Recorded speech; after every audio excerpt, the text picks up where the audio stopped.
শেষের দিকে বললাম দোয়া শেষ করছি।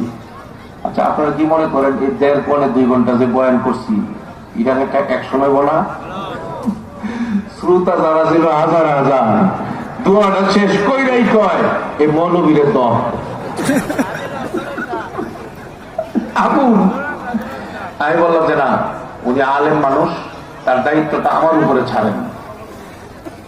পরে এই মৌলানা সাহেব বললাম যে আমার আপনি কোনো প্যারাসুটি উঠায়েন না, আপনি আমার সঙ্গে চলেন।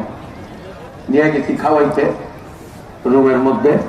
পরের দিন আমি আসবো, রাত্রে তো আর আসা যাবে না, একসঙ্গে বসছি, অনেক মানুষ বসা। ওনাকে আমি জিজ্ঞেস করলাম,